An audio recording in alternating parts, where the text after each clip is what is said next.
Olá, pessoal, sejam bem-vindos. Eu me chamo Maria Eduarda, sou graduanda da Faculdade Nacional de Direito e faço parte do Grupo de Estudos em Direito Desportivo da UFRJ, o GED, que é coordenado pelo professor doutor Ângelo Vargas. Hoje estamos aqui através do canal da Faculdade Nacional de Direito para mais uma aula de Direito Desportivo. A aula de hoje será sobre disputas contratuais no esporte e ela será ministrada pelo doutor Vitor Butrus. O doutor Vitor é advogado e sócio do BMA e presidente da Câmara Nacional de Resolução de Disputas, a CNRD. Para começar essa aula, eu gostaria de saber do Vitor, com relação ao contrato no esporte, se der algum problema com relação a esse contrato, onde eu posso acionar o réu? Obrigada, doutor Vitor. Obrigado, Duda. Obrigado ao grupo pelo convite. Para responder a sua pergunta, Duda, seja, onde é que você pode acionar o réu quando você tiver um problema num contrato no esporte? É importante a gente dar um passo atrás e pensar um pouco na multiplicidade de contratos que a gente tem na realidade do esporte. E para a gente pensar nessa multiplicidade de contratos, é importante a gente pensar, lembrar quem são os principais atores do mercado do esporte e quais são os principais ativos do mercado do esporte que costumam fazer parte dos contratos. A gente sabe que a estrutura do esporte, de uma certa maneira, ela observa uma estrutura piramidal. Então vamos começar pelo topo dessa pirâmide, né, que são as federações internacionais, sobretudo. As federações internacionais, que são associações, elas, de modo geral, elas têm o controle sobre dois grandes ativos, que são as oportunidades de patrocínio, né, para aquela entidade, que tem uma importância monumental em razão dos direitos que elas têm sobre as marcas das competições. Então, uma entidade como a FIFA tem como seu principal ativo o fato dela organizar e ser a titular dos direitos comerciais de um evento da magnitude da Copa do Mundo. E esse evento atrai o interesse de um conjunto de patrocinadores. Então, ela tem esse grande ativo com o qual ela celebra contratos com esses patrocinadores. E ela também tem um ativo monumental, que são os direitos comerciais para a transmissão televisiva desse evento. E ela tem contratos com as emissoras que vão captar as imagens e que vão transmitir e retransmitir essas imagens mundo afora. Então, ela tem ativos valiosíssimos a partir do qual ela celebra contratos. Se a gente pensar agora nas entidades das federações nacionais, como o caso brasileiro da CBF, a gente tem uma estrutura razoavelmente parecida. A CBF organiza competições, essas competições permitem que se atrelem marcas a ela, e no caso brasileiro, a CBF ela não tem os direitos de transmissão e captação e transmissão das partidas das suas competições, mas em compensação ela tem os direitos de captação e transmissão de um outro ativo valiosíssimo que a FIFA não tem, que é a seleção brasileira. Então, a partir da seleção brasileira, uma entidade como a CBF, ela tem os direitos de transmissão das partidas da seleção e tem também todas as oportunidades comerciais de patrocínio e associação de marcas de patrocinadores à seleção brasileira. Então, é, de novo, um ativo monumental. Se a gente descer agora e pensar na realidade dos clubes, os clubes eles têm os direitos de transmissão sobre as partidas, né? A gente acabou agora vivendo um debate sobre isso em razão da medida provisória 984, que mudou o regime de esse respeito, e é, portanto, um ativo valiosíssimo que os clubes de futebol têm.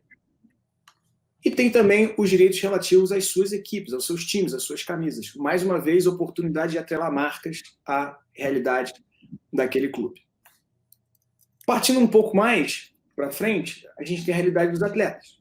Os atletas eles têm uma relação trabalhista, né, com o clube, e a gente sabe que essa relação ela pode, no mais das vezes, ela se cristaliza em contratos de trabalho, mas quando a gente tem atletas de uma idade ainda inferior, a gente tem a possibilidade de haver os contratos de formação, né, com os atletas a partir de 14 anos.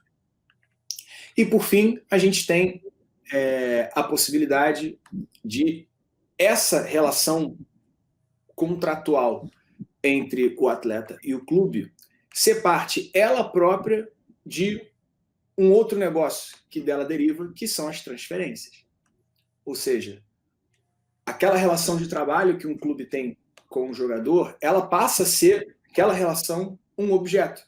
né, porque a lei atribui a ela uma proteção jurídica a partir da cláusula compensatória desportiva e da cláusula indenizatória desportiva, e, consequentemente, quando um clube quer transferir um atleta para outro clube, ou quando um atleta deseja ser transferido, aquele desejo, aquela oportunidade comercial de transferência de uma relação de trabalho se torna um ativo e também pode ser objeto dos contratos de transferência temporária ou transferência definitiva, como a gente conhece.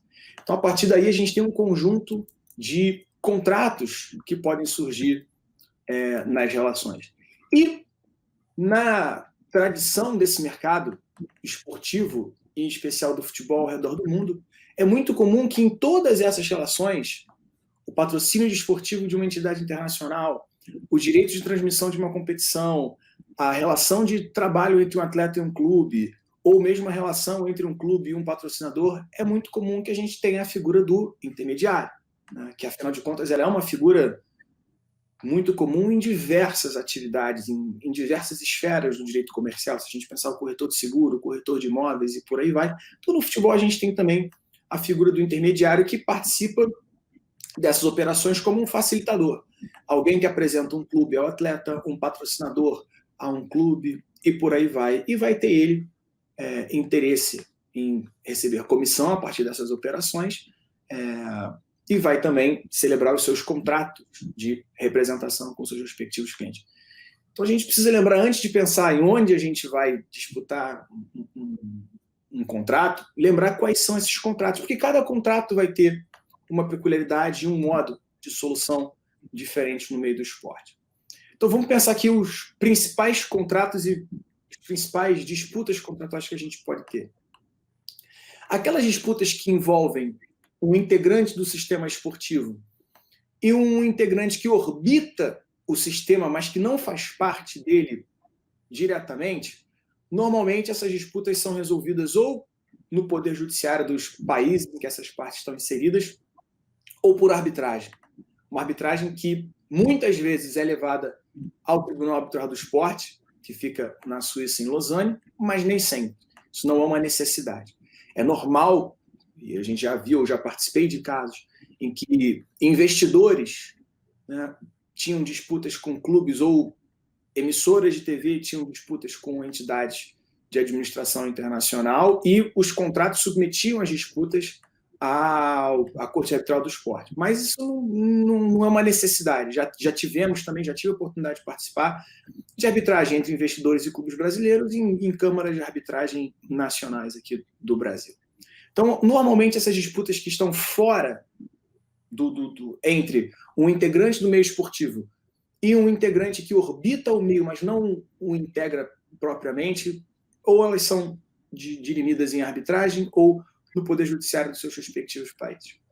Quando a gente começa a entrar mais nas disputas entre aquelas entidades que fazem parte diretamente do meio, aí estamos falando dos clubes, das federações, dos atletas, dos treinadores e dos intermediários, a gente pode ter diferentes formatações, né? No modelo do futebol, a gente tem que a FIFA, ela, de uma maneira muito inteligente, ela percebeu que seria importante que todo o setor, todo o futebol mundial, ele tivesse um modelo de solução de disputas que aproximasse um pouco mais as realidades e que não criasse grandes diferenças de tratamento. Você imagina um jogador brasileiro indo celebrar um contrato com um clube dos Emirados Árabes. Né? Existe uma diferença cultural muito grande, existe um desconhecimento sobre o direito muito grande, um desconhecimento sobre a língua.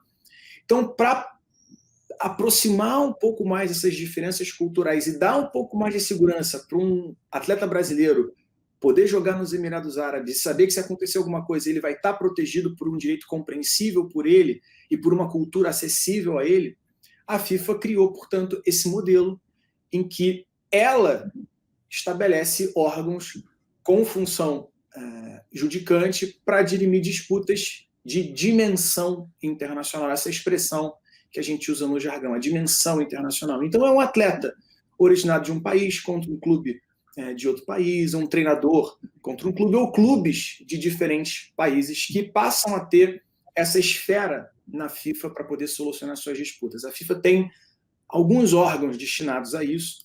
Os dois mais importantes são o DRC, o Dispute Resolution Chamber, que a gente chama de a Câmara de Resolução de Disputas da FIFA, que ela tem entre suas principais competências avaliar disputas entre clubes e jogadores pela manutenção do contrato, entre clubes e jogadores de dimensão internacional por questões trabalhistas, entre clubes a respeito da cobrança do que a gente chama de training compensation e de mecanismo de solidariedade, que são verbas a que clubes têm direitos por ter formado atletas nos seus anos mais remotos, e algumas outras disputas residuais, por assim dizer.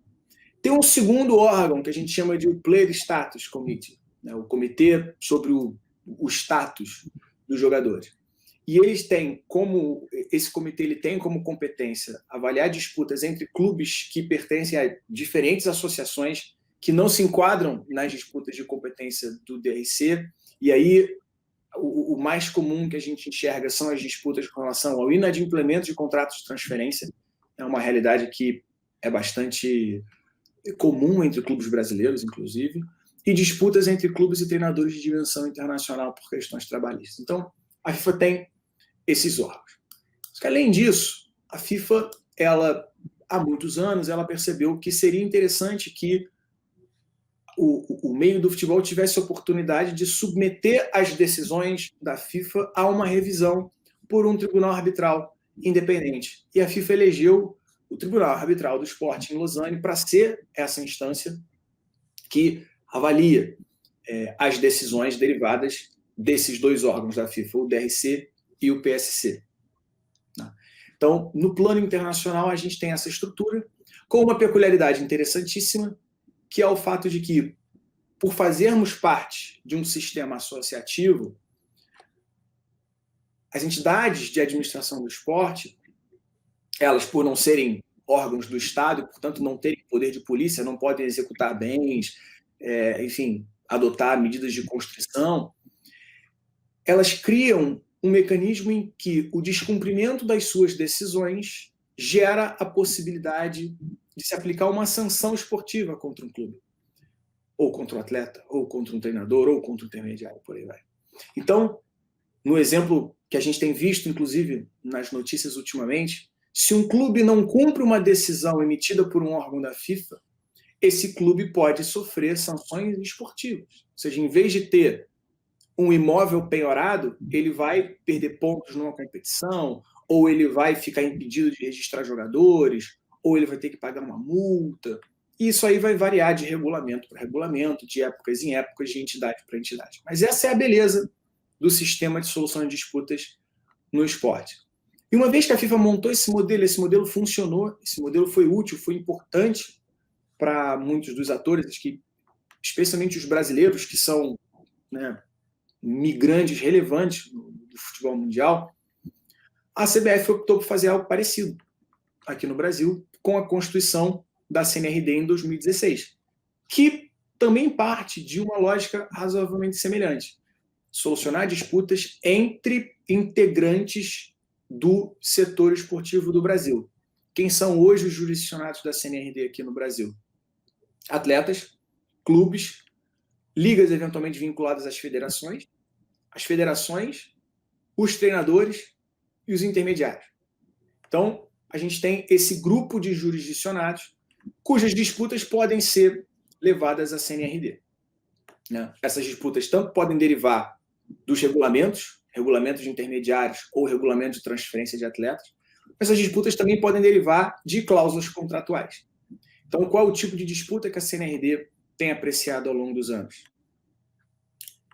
Descumprimento de contrato de trabalho, descumprimento de contrato de transferência, né? Um clube deixando de pagar a outro clube o valor pela transferência de um atleta, descumprimento de contrato de representação, né? Um intermediário que participa de uma operação e não recebe comissão, ou que se julga prejudicado pela violação do dever de exclusividade, um jogador que era seu cliente fez uma operação com outro empresário, e um conjunto de outras disputas semelhantes, mas que costumam transitar por essas que eu mencionei agora. Uma peculiaridade relevante do setor internacional, e especialmente do modelo que a FIFA instituiu, é que ela estabelece que, além das decisões dos seus próprios órgãos, né, tanto o DRC como o PSC, poderem ser levadas à análise do Tribunal Arbitral do Esporte, ela também estabelece que qualquer decisão emanada de uma entidade nacional, que seja uma decisão final, pode ser objeto de recurso para o Tribunal Arbitral do Esporte, de modo que o Tribunal Arbitral do Esporte ele tem uma jurisdição ampla sobre o esporte mundial. Mas a FIFA permite uma exceção. A exceção que afasta a competência do Tribunal Arbitral do Esporte é a possibilidade de cada entidade nacional eleger uma instituição independente para funcionar como tribunal arbitral para apreciar recursos das suas decisões. E no caso brasileiro, a CBF elegeu o Centro Brasileiro de Mediação e Arbitragem, o CBMA, para cumprir essa função.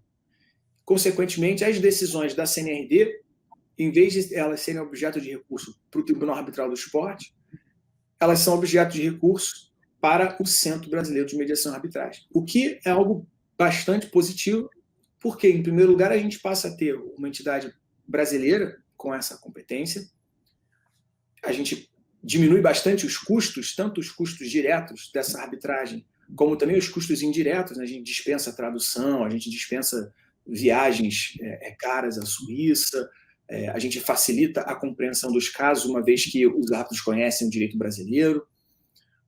E mais do que isso, a gente passa a criar um ambiente cultural para que os estudiosos, os praxistas do direito desportivo possam ter também mais uma oportunidade, mais um mecanismo de atuação.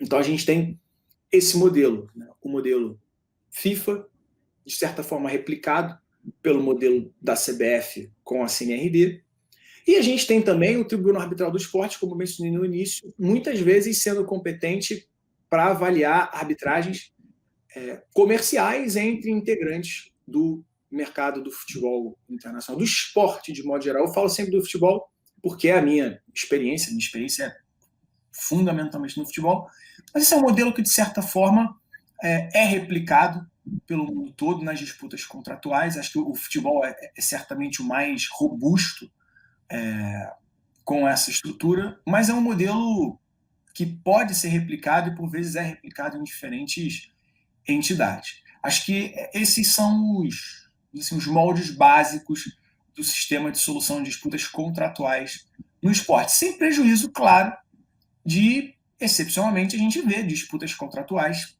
inclusive entre integrantes do esporte, serem levadas ao Poder Judiciário, né? Por vezes a gente vê um intermediário cobrando suas comissões do clube no Poder Judiciário brasileiro e, evidentemente, atletas, treinadores e clubes têm a liberdade de escolherem que as suas disputas trabalhistas sejam processadas na Justiça do Trabalho normalmente. Perfeito, Vitor. Muito obrigada pela sua exposição. E eu tenho duas perguntas para fazer aqui. Uma mais direcionada, né, ao sistema internacional, da FIFA, da RC e tais, e outra direcionada à CNRD. Direcionada ao sistema internacional, né, falando um pouco de arbitragem, para quem pode estar assistindo e não conhece muito, quais seriam os benefícios da gente submeter, né, uma demanda à FIFA e, consequentemente, ter a opção de também recorrer ao TAS? E também sobre a CNRD, como funciona a aplicação de sanções e quais seriam as sanções que a CNRD pode aplicar? Tá. Vamos lá. Sobre o sistema FIFA, TAS e arbitragem, de novo, um passo atrás que é importante, né?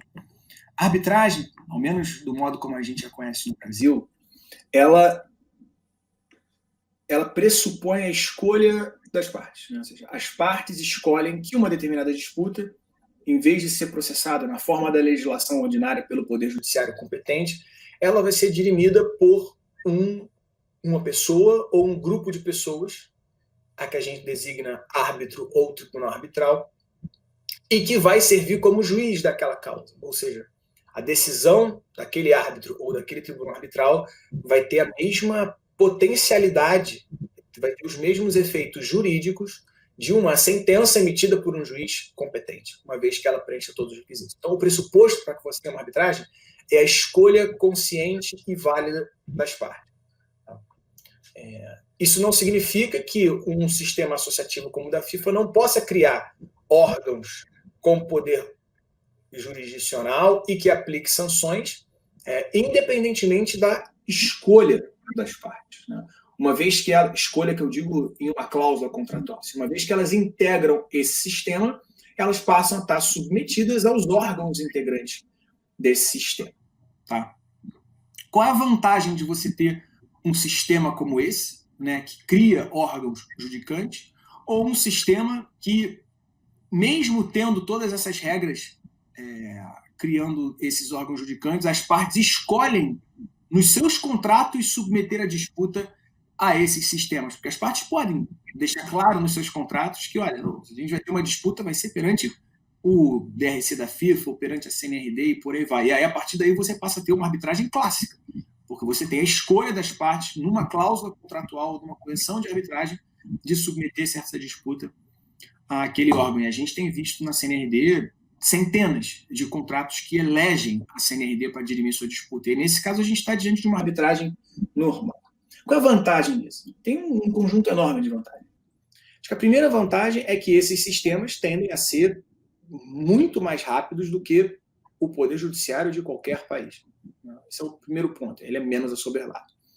Segundo, ele tem mais condições de ter uma decisão mais técnica e mais precisa, porque os integrantes desse sistema, eles vivem a realidade do sistema. Na sua imensa maioria dos casos, as pessoas que integram os órgãos judicantes da FIFA, a CNRD, os tribunais arbitrais que são constituídos, né, tanto sob os auspícios do TAIS como do CBMA, são pessoas que conhecem o meio do esporte, consequentemente, têm uma visão prática daquela disputa, que é uma coisa que o Poder Judiciário nem sempre tem condição de ter.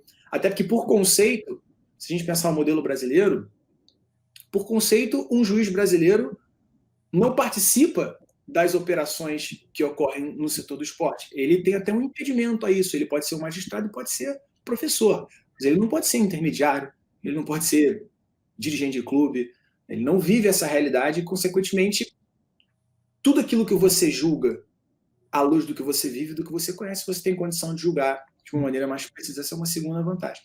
E a terceira grande vantagem, talvez a principal vantagem desse sistema, é o mecanismo de aplicação das sanções.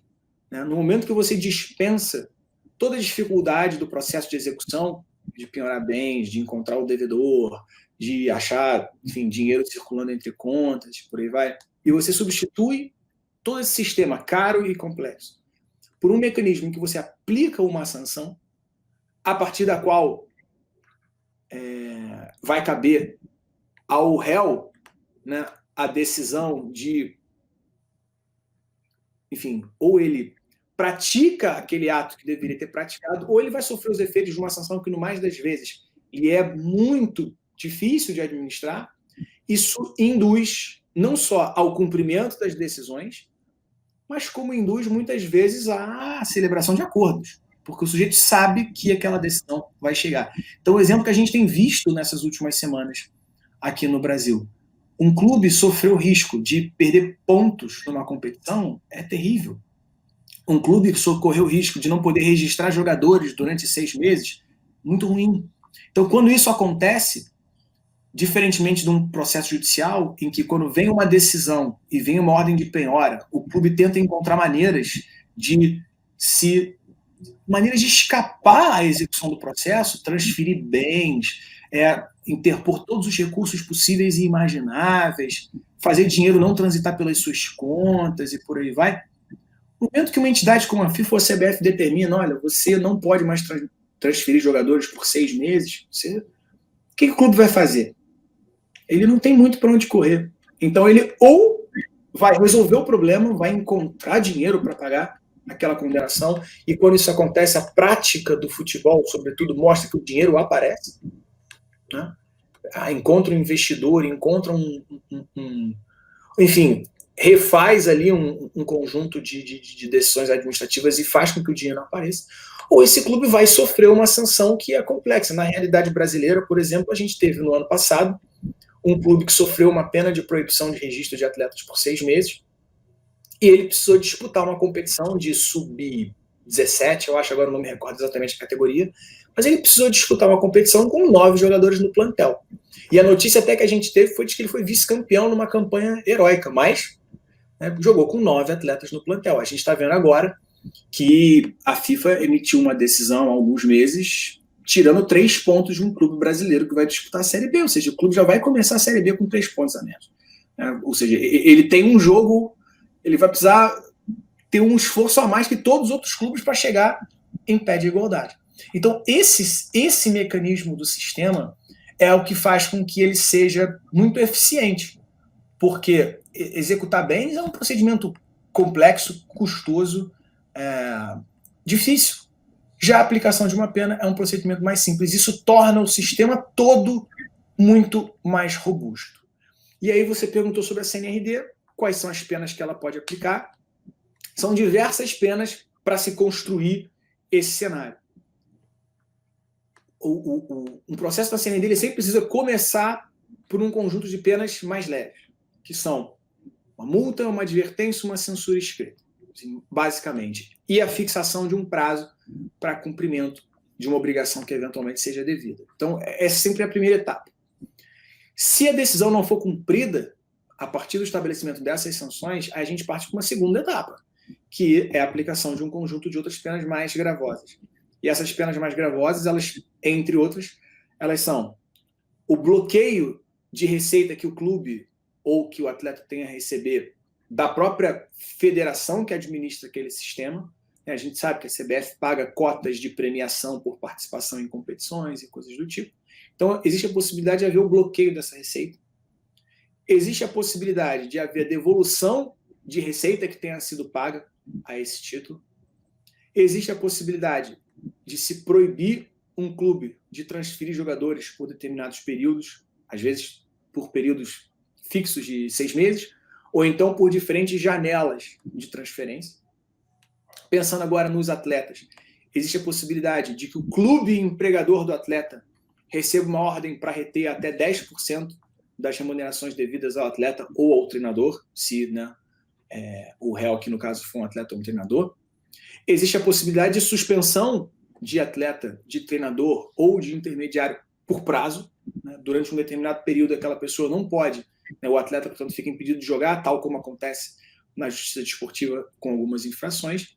E aí existem algumas situações ainda mais graves que podem levar à desfiliação, à desvinculação ou ao banimento de certas, de certos réus que descumprirem sistematicamente decisões, podem até vir a ser banidos da atividade. A gente espera que a gente nunca precise aplicar essa pena, mas as outras penas, bloqueio de registro, suspensão de atleta por prazo, advertência, multa, bloqueio e repasse de valores, a gente tem aplicado com alguma frequência nos últimos meses na CNRD.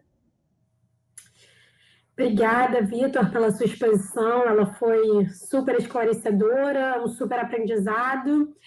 E continuem acompanhando o conteúdo enriquecedor aqui do canal da Faculdade Nacional de Direito. Nós também temos o grupo Periódicas Publicações. A próxima revista é a 4ª edição da revista Jusportivo, do GED. E também teremos a publicação em breve do livro 9. Para ficar por dentro dessas publicações e de mais conteúdos, é só seguir o GED nas redes sociais, @GEDFND. Obrigada.